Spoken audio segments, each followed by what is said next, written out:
여러분 안녕히 주무셨습니까? 참 좋은 아침입니다. 2016년 11월 4일 금요일 말씀으로 드리는 오늘의 번제 함께 합니다.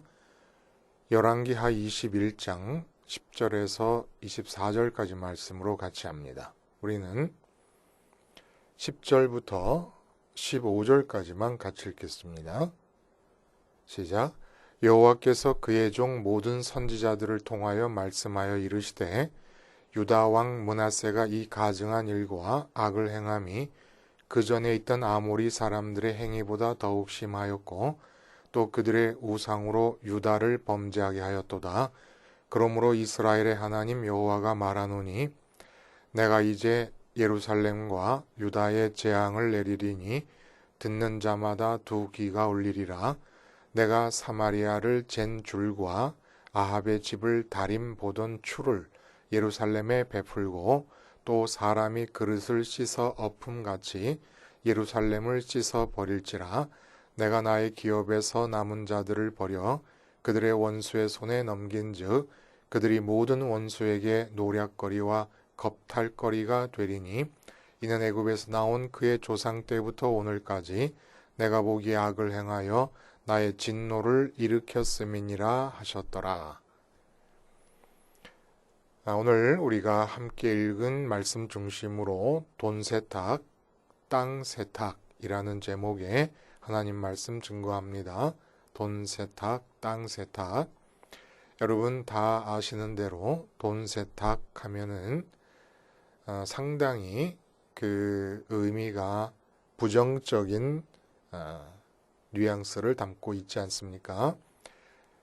기업의 비자금이나 탈세, 뇌물 따위에 관련된 정당하지 못한 돈을 여러 가지 방법을 통해서 정당한 돈처럼 탈바꿈하여 자금 출처의 추적을 어렵게 하는 일이다. 이렇게 표현이 되어 있더라고요.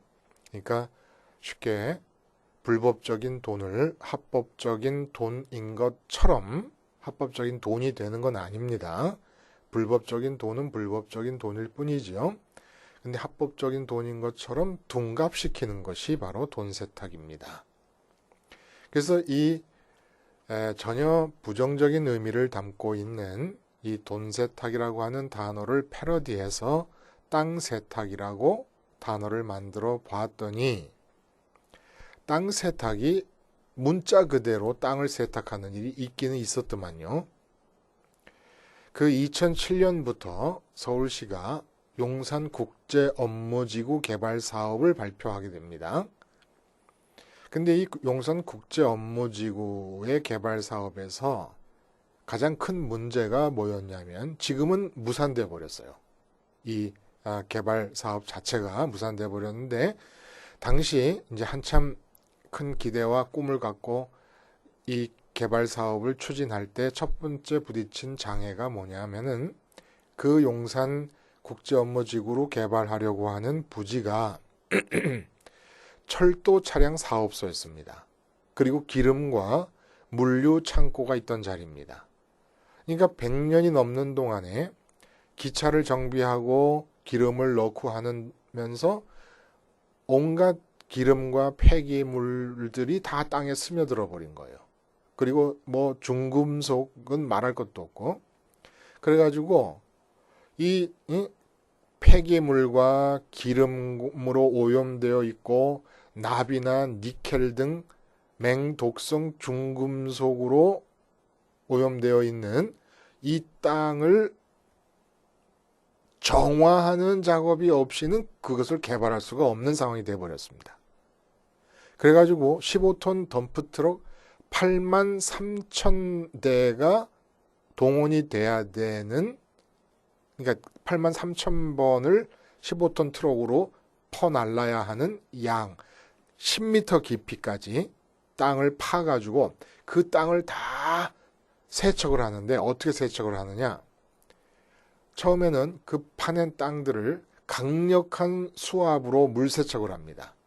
그리고 자석을 통해서 금속 물질을 다 분리시켜냅니다. 그 두 번째 단계는 물과 염산을 혼합한 용액을 뿌려가지고 스며들게 하면서 그 땅 속에 있는 중급속들을 다 녹여버립니다. 이렇게 땅을 세탁하는 비용이 2,900억 원이었다는 거예요. 3, 40층짜리 건물을 하나 세울 수 있는 그런 정도의 비용이 들었는데 그렇게 추진하다가 다 무산돼버리고 말았습니다. 오늘 말씀에서 이 제목에 나타난 땅 세탁은 당연히 비유적인 표현이지요. 우리의 삶의 현장을 세탁한다는 그런 의미가 되겠습니다. 근데 왜 땅 세탁이라는 말이 필요하냐? 구약성경 전체가 약속의 땅 안에서 일어나는 선민들의 이야기 아닙니까? 그리고 북왕국 이스라엘은 그 약속의 땅에서 망해버렸지요. 벌써 722년에. 그리고 오늘 본문에도 또 얘기가 됩니다. 586년에는 남하고 유다도 망할 것으로 아예 이 므낫세의 악정과 연결해서 확정 경고가 주어집니다. 확정된 경고가. 반드시 망할 것이다. 근데 이 복지라고 하는 것이 이제 상실되게 되는데 그 이유가 뭐냐는 거예요. 이유가. 땅을 세탁하지 않았다는 거예요. 하나님이 왜 선민들에게 약속의 땅을 허락하시는데 가나안 7족속 이방 족속들의 추악하기 그지없는 정말 더럽고 악하고 음란한 이 우상 숭배가 자행되어서 그 더러움으로 얼룩진 땅을 왜 약속의 땅으로 주셨느냐 이겁니다. 약속의 땅은 아직 복지가 아니에요. 지금 우리가 살펴보고 있지만 어디 이 약속의 땅 팔레스틴에서 사는 선민들의 삶이 복지, 늘 기쁨이 넘치고 하루하루가 즐겁고 행복하고 그저 입만 열면 감사가 나오는 그게 복지의 삶인데 그런 삶을 살았습니까? 그저 뭐 전쟁이 있고 시달리고 가뭄이 있고 날마다 괴로움뿐이에요. 날마다. 그러니까 약속의 땅에 들어왔다고 복지가 된 게 아니라는 거예요. 그럼 왜 이렇게 더러움으로 얼룩진 땅을 약속의 땅으로 주셨느냐? 이제 너희가 땅을 세탁해서 땅 세탁을 통하여 복지로 만들어 살라는 얘기였습니다. 용산 국제업무개발 부지로 선정된 그 땅이 철도 기지, 그 차량들이 모여있는 이 기지였기 때문에 이 폐기물과 기름과 중금속으로 오염되어서 땅을 세척하지 않으면 개발이 불가능했던 것처럼 가나안 7족 이방족 속의 우상 숭배로 더럽혀지고 얼룩진 이 땅을 주신 이유는 땅 세탁을 통하여 복지를 살라고 주신 거였다는 겁니다. 이 땅 세탁이라고 하는 것이 상당히 성경적인 거예요. 왜 그러냐? 돈 세탁이 불법 자금을 합법적인 것처럼 둔갑시키는 거 아닙니까? 원래 하나님이 허락하신 삶의 터전으로서의 땅은 에덴이었어요. 근데 에덴에서 쫓겨납니다. 그러니까 에덴에서 쫓겨난 에덴 밖의 삶의 터전 다 불법적인 땅이에요. 그러므로 그 불법적인 땅에 살면서 복지를 살려면 불법적인 땅을 합법적인 땅으로 세탁해내야 되는 겁니다. 돈 세탁을 하듯이. 근데 아무도 세탁할 수 있도록 하나님 허락을 안 하신 거예요.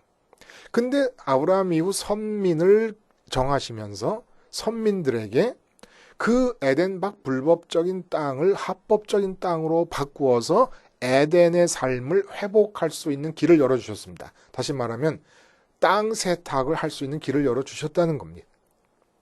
근데 선민을 골라 세우고 이렇게 땅 세탁의 길을 열어주셨지만은 기어코 그들이 허락하신 약속의 땅을 복지로 만드는 땅 세탁에 실패해버리고 복지를 잃어버리고 맙니다.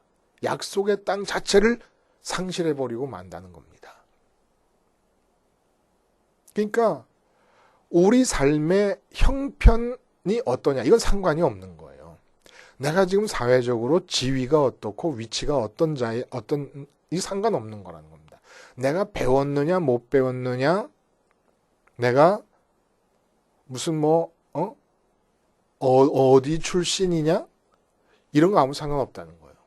지금 내가 놓여져 있는 이 삶의 현장이라고 하는 땅을 세탁할 수 있느냐 없느냐에 따라서 복지가 결정된다는 겁니다. 므낫세가 악해요.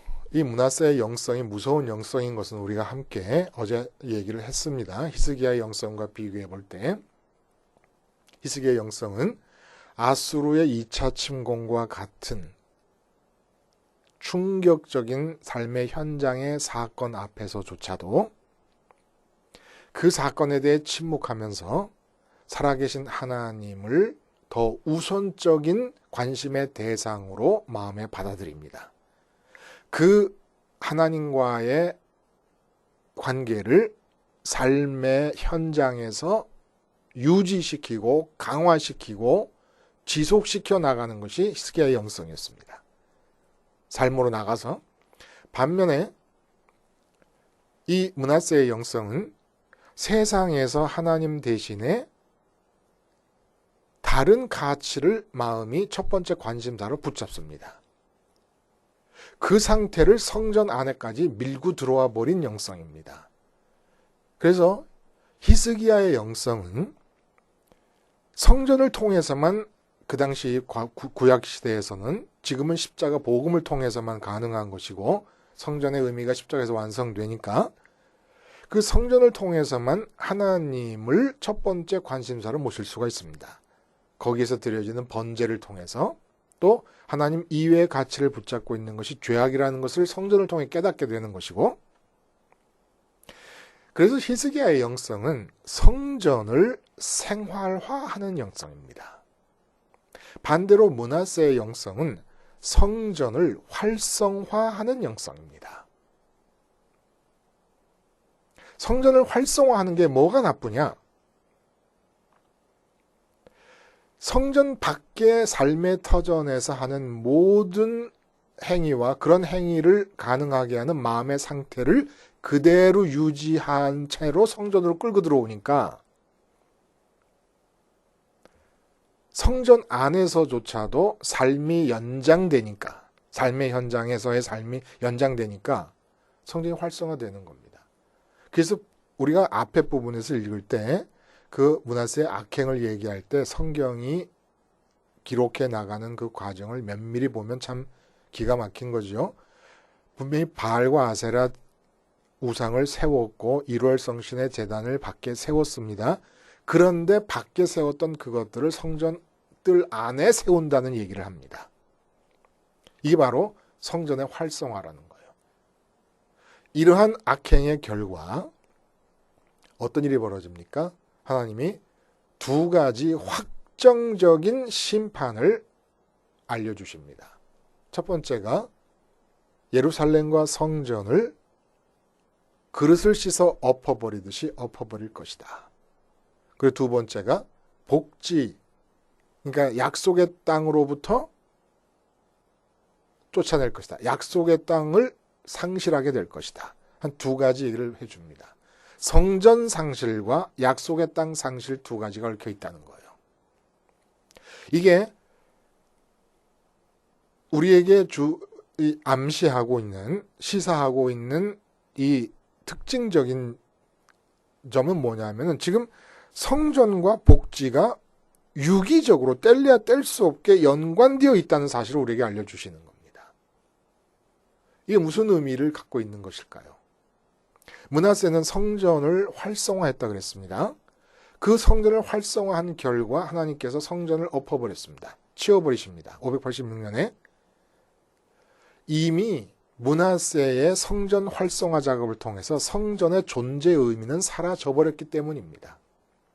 근데 그 성전의 존재 의미를 므낫세가 제거해버려서 하나님께서 성전이라고 하는 물리적인 건물 자체를 없애버리시고, 그리고 나서 이어지는 게 약속의 땅을 상실하게 버렸다는 겁니다.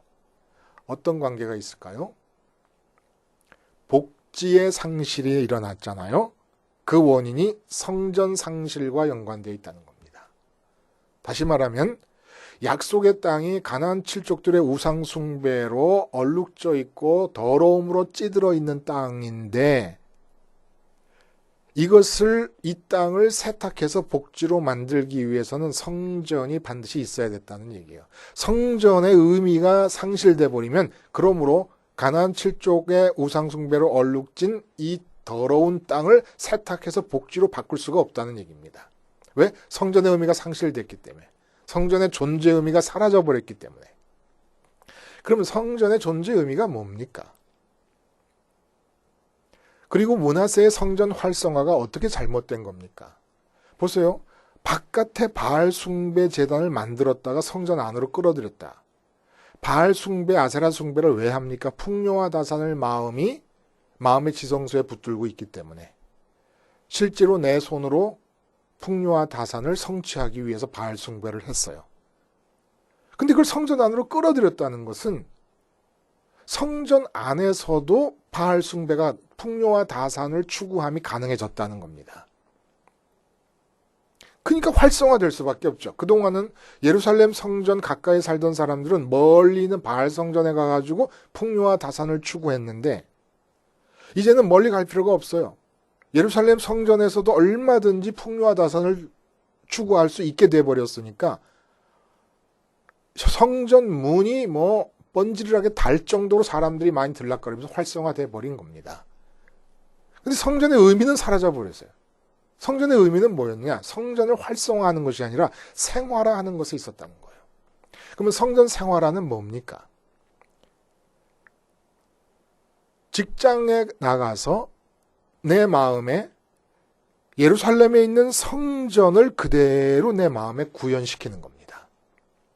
내 마음의 지성소를 봅니다. 다른 모든 직장 동료들은 마음의 지성소에 직장에 들어오면은 뭘 담고 있어요? 승진, 성과, 업적, 사장님께 잘 보이기, 월급 액수 올라가는 것 이런 것이 마음의 지성소에 들어와 있습니다. 나는 그 성전을 그대로 내 마음에 적용시키면 성전의 지성소 안에 법궤가 들어있어요. 그 안에 말씀의 돌판이 들어요. 말씀의 돌판이라는 건 생각하고 판단하고 살아계신 인격적 하나님이 지금 이 자리에 계신다. 마음의 지성소에 하나님을 모십니다. 직장 안에서. 그리고 나면 어떻게 하든지 이 직장에서 하는 나의 모든 행동을 통해서 하나님의 기쁘심이 이루어지도록 추구해 갑니다. 그리고 내가 하나님을 추구합니다. 승진을 추구할 때 나는 하나님을 추구합니다. 그래서 떡상의 의미가 재현됩니다. 하나님으로 배부른 일이 직장에서 일어납니다. 하나님으로 배부르고 나면 사장님을 대할 때 이제 등대, 성전에서 등대가 있었잖아요. 등대의 의미가 나타나기 시작합니다. 어떻게 사장님께 대하는 것이 하나님의 뜻일까? 하나님의 판단이 주어지고 하나님의 계획이 주어지고 뜻이 주어지면서 그 직장에서 하나님의 뜻을 실현해 나가는 거야. 요셉이 보디발의 집에서 노예로 살 때 그랬던 것처럼, 감옥살이 할 때 그랬던 것처럼. 이렇게 해서 성전의 생활화를 통해 가지고 성전을 낙하지점으로 해서 흘러내려온 하늘의 기운이 땅으로 번져 나가야 되는데 므낫세는 땅에서 하나님 대신에 마음의 지성소로 붙잡은 세상의 가치를 부여안고 성전으로 들어오니까 같이 땅의 것을 추구하는 많은 사람들이 성전 안에서도 추구가 가능하니까 성전이 활성화됐습니다. 그러나 성전의 본래 존재 의미가 완전히 사라져버린 겁니다. 이제부터는 이 우상 숭배로 얼룩진 이 땅을 세탁할 수 있는 길이 막혀버린 거예요. 어떻게 세탁을 합니까? 하늘의 기운이 내려와야 세탁을 하는 거예요. 하늘의 기운이 내려올 수 있는 유일한 통로는 성전의 모습을 내가 마음으로 현장에서 구현할 때 이루어지는 것이 이 세탁이라는 거예요.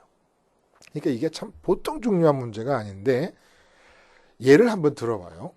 아버지 학교다. 아버지 학교. 그러면은 예배당 바깥에서 가정에서 살면서 아버지로 사는 거 아닙니까? 근데 예배당 바깥에 아버지로 사는 삶의 현장을 예배당 안으로 끌어들여서 아버지 학교를 만들어 놉니다. 이게 바로 므낫세의 영성이라는 거예요.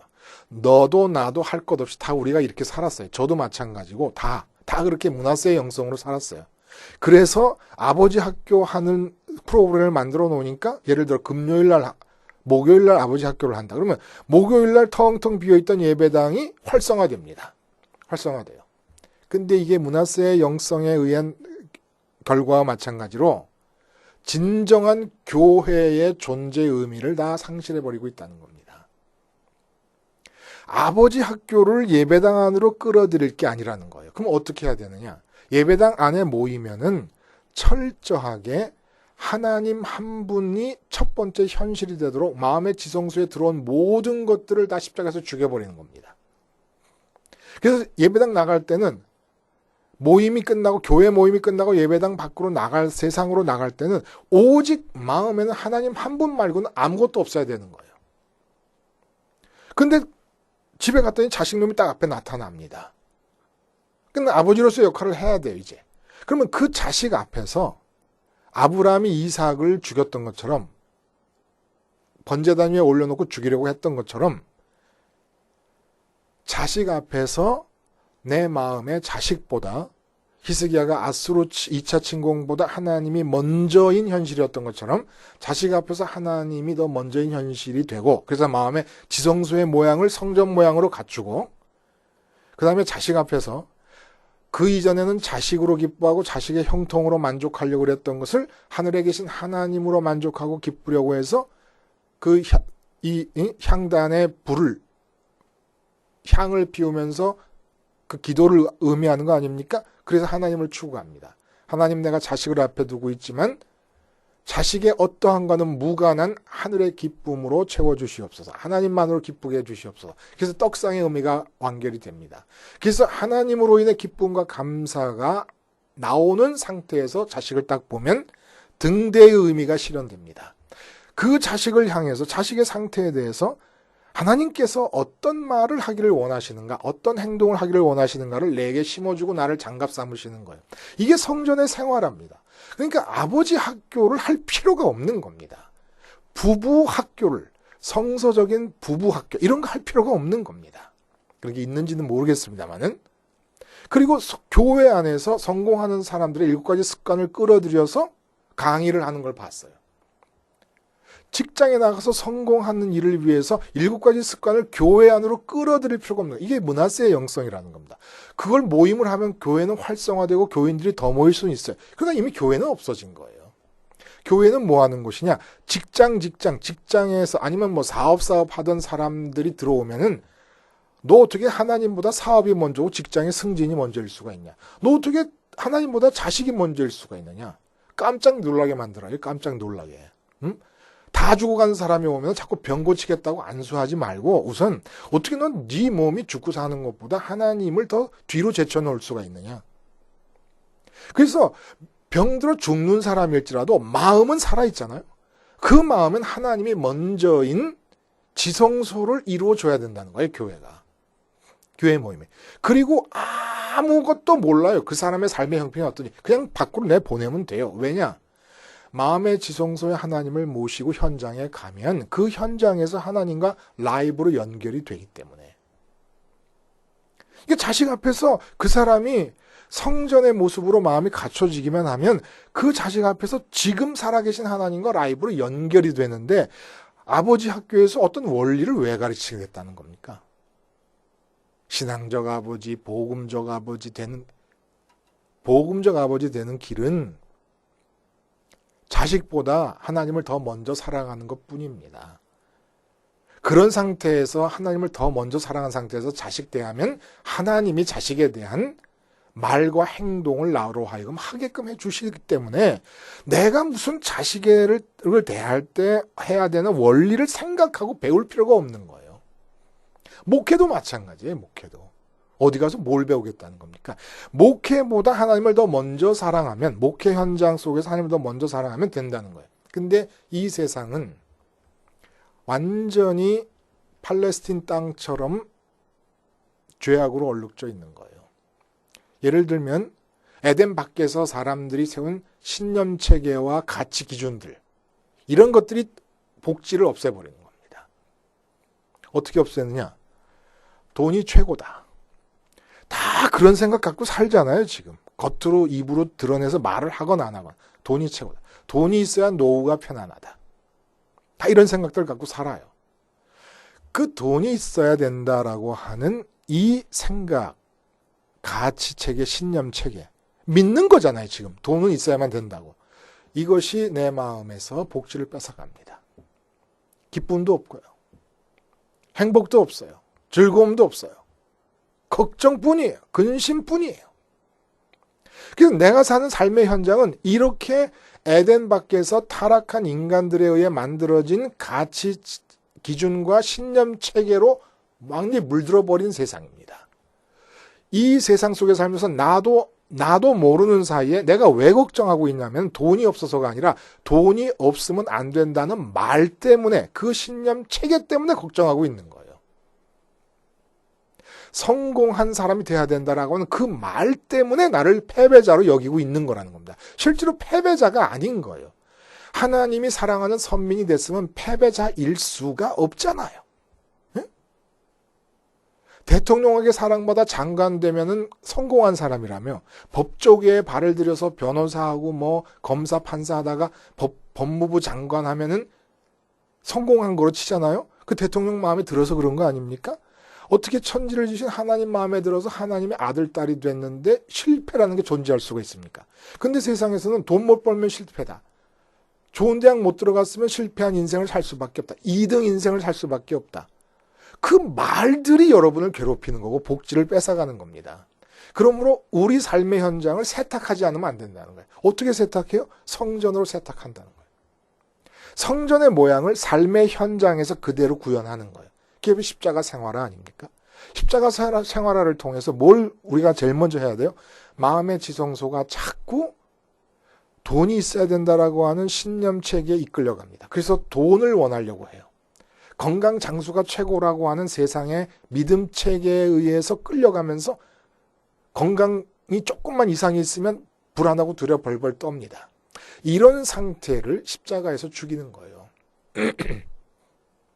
이것이 바로 이 땅을 세탁해내는 과정입니다. 그리고 부활하시고 승천하신 주님 따라서 내가 이 세상에서 돈 갖고 살았냐? 건강 갖고 살았냐? 사람들이 날 인정해 주는 거 먹고 살았냐? 나 하나님 있으면 된다. 그래서 하늘로 배부르려고 애를 쓰는 겁니다.